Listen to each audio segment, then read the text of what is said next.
Hi there, welcome to this MCQ revision blast for AQA A Level Psychology. This is going to be our MCQ blast on memory. Just in terms of how it's going to work, there's going to be 15 questions. When I've read through the questions or you're reading through the question, just pause the video because I will be putting the answer on screen pretty soon after. Think about how you got to your answer.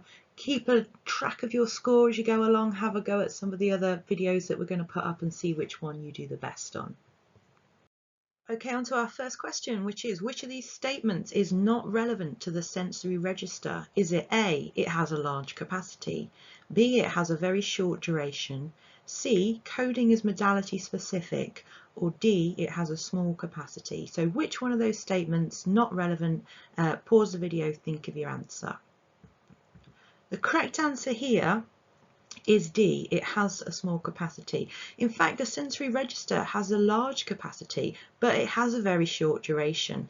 The coding within it is modality specific, and this means that the information coming in from our sensors will be coded depending on the sense that it comes from, e.g. haptic for touch. Now we picked this one out as the sensory register tends to be the one that you understand the least. But remember, the specification says that you need to know capacity, duration and coding for each of the parts of the multi-style model. That's to say the sensory register, short-term memory and also long-term memory.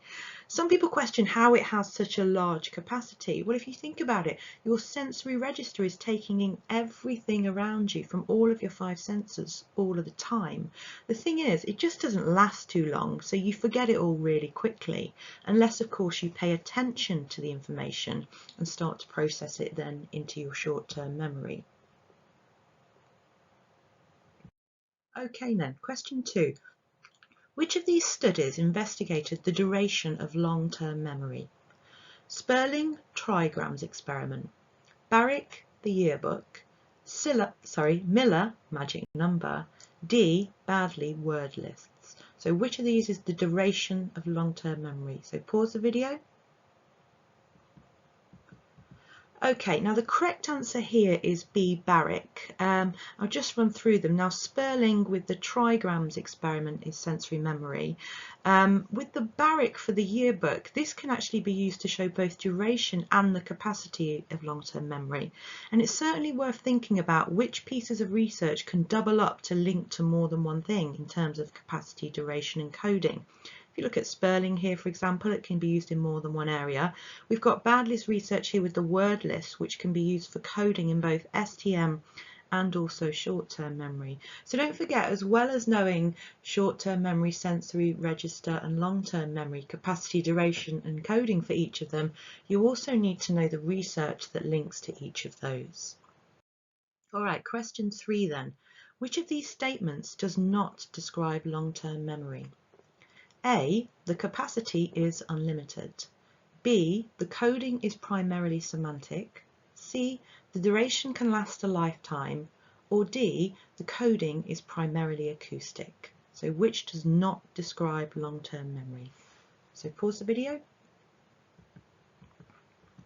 Okay, so the correct answer here is D, the coding is primarily acoustic. Now that's not true primarily of long-term memory. We'll come on to why that is in a second.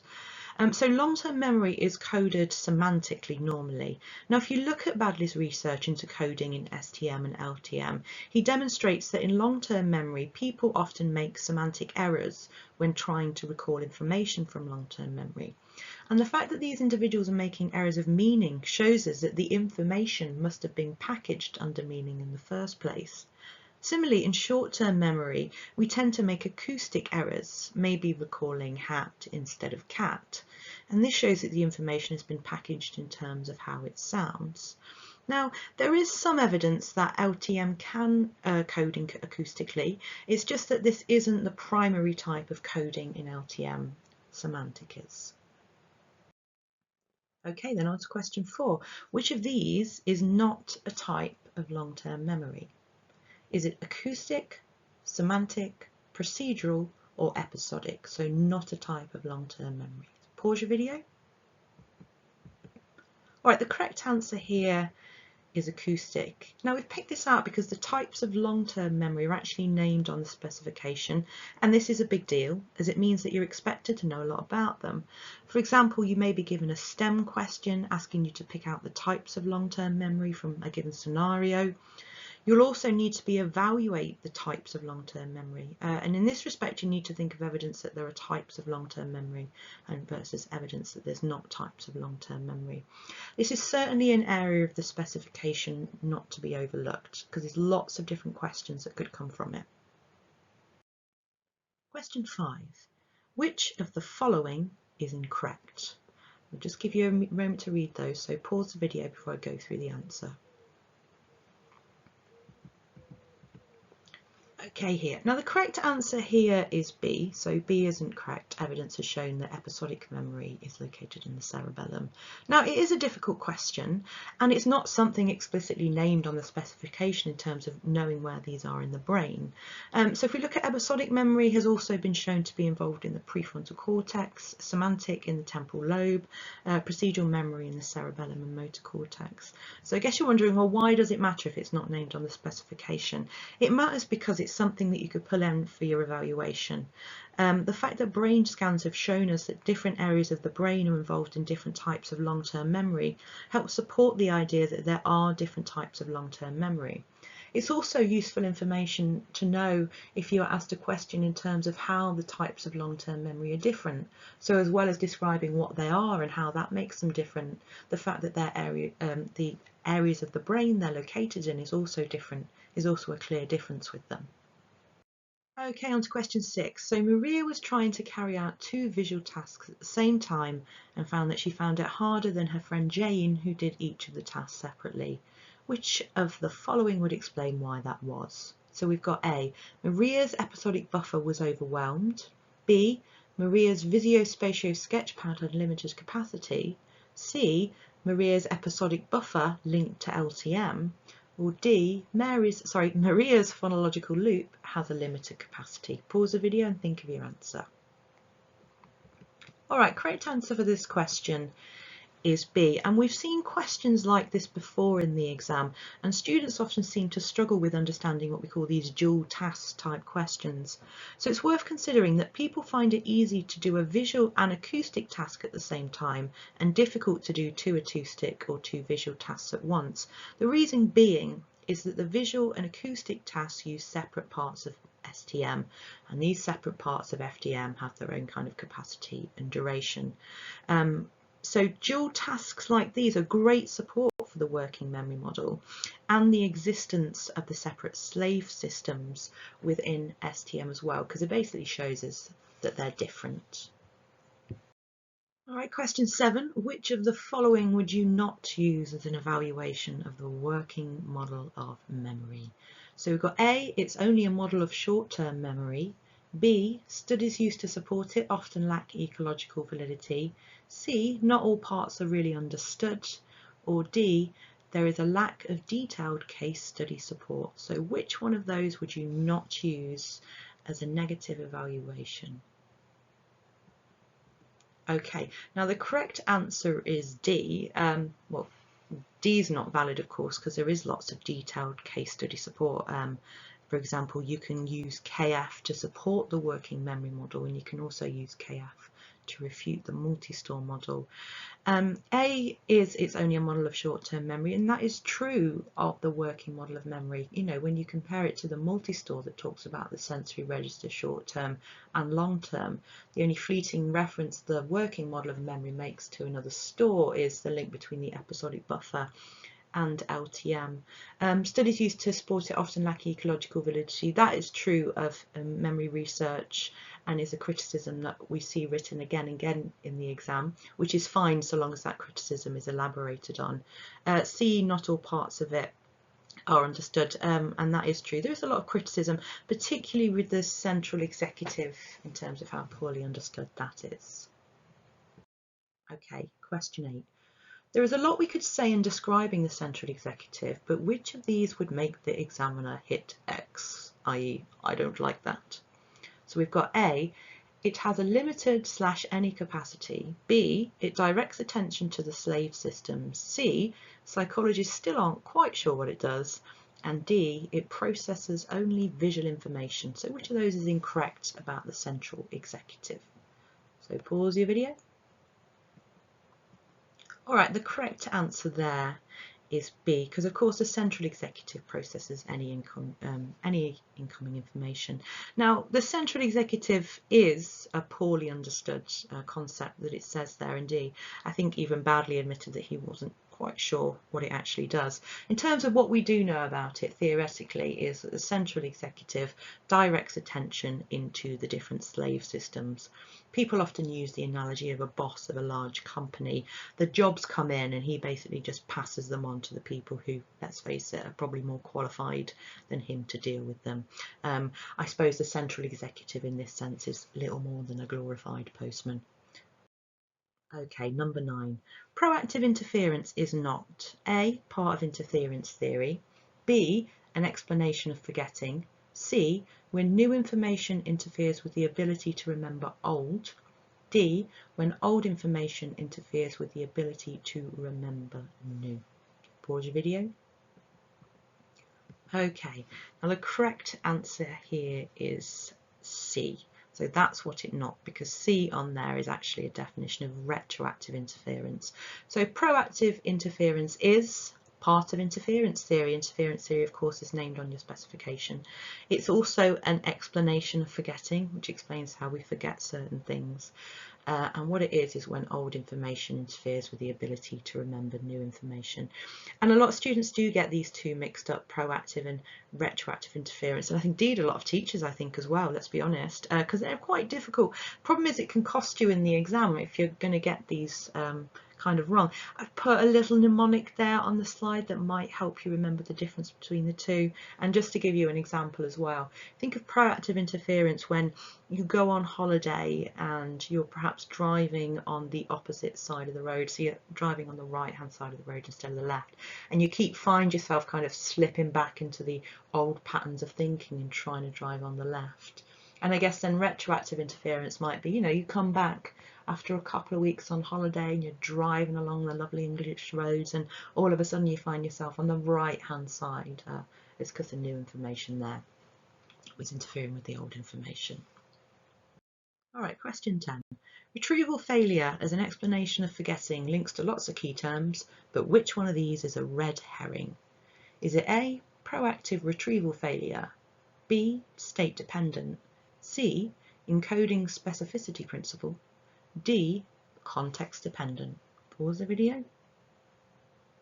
All right, the correct answer there is A, because I just made that up. Proactive retrieval failure doesn't exist, so please don't write that in the exam. So when we talk about retrieval failure due to absence of cues, the cues can kind of be state dependent. That's to say they're cues to do with the mood, or what we call context dependent, to do with the environment. Now the encoding specificity principle's on there, and basically what this is Tulving said that information present at the time of encoding must be available at the time of retrieval. Basically it means that when we form a memory, we don't just take in information about the thing we're perhaps trying to remember, we take in lots of other things too.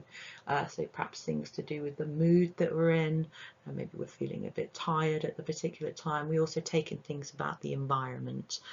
And this is why when we've all done this, let's face it, you might kind of get up out of the room, you leave the lounge, and you're going to go and get this thing, and you find yourself in the hallway and all of a sudden you've forgotten what it was that you're going to go and get. So you go back to the lounge, and then as if by magic, boom, it just appears in your head again. That's basically just because you've reinstated the context in which you made the original memory, and the context there acts as a cue for you to be able to retrieve that memory. Okay, question 11. On the spec, it lists 3 factors that can affect the accuracy of eyewitness testimony. 3 are listed here, but which of them is the imposter? So which isn't on the spec? A, leading questions, B, age, C, anxiety, or D, post-event discussion? All right, correct answer is age. Now, age is actually a factor that affects eyewitness testimony in terms of accuracy. It's just not named on the specification. So it might be something that you could bring in as perhaps an AO3 argument, because there are many individual differences with age in terms of how accurate people are. For example, you could link into leading questions because children in particular are much more susceptible to leading questions than adults. So like I said, it is a factor, it's just not actually named on your specification. 12. Here are some details about Loftus and Palmers' famous experiment to leading questions. Can you spot which detail is incorrect? So have a read through and pause the video. All right, your correct answer is B. So B says bumped produced the lowest estimate of speed, whereas I was actually contacted that produced the lowest estimate of speed. So there were 5 verbs: smashed, collided, bumped, hit, contacted. In experiment 2 with the broken glass, Moore said they'd seen broken glass if they're in the smashed condition. Smashed was the highest estimate of speed here. If you want to try and remember the order of verbs, a little technique that works for some of my students is Simon Cowell bit his cat. I'm not saying that that actually happened if Simon Cowell wants to sue me. So Simon smashed, Cowell collided, bit, bumped, his hit, cat, contacted. Just remember the order of verbs there. But saying that, you know, we have to be a little bit careful with Loftus and Palmer, especially if we are lucky enough to get it in an essay question, that we don't overwrite the AO1. Remember, AO1 is never going to be worth more than 6 marks in an extended answer question. All right, question 13. Why do some psychologists argue that it's better to conduct research into eyewitness testimony in the real world than in a laboratory? We've got A, it's cheaper; B, it's more ecologically valid; C, it's easier to get the results published; D, to increase internal validity.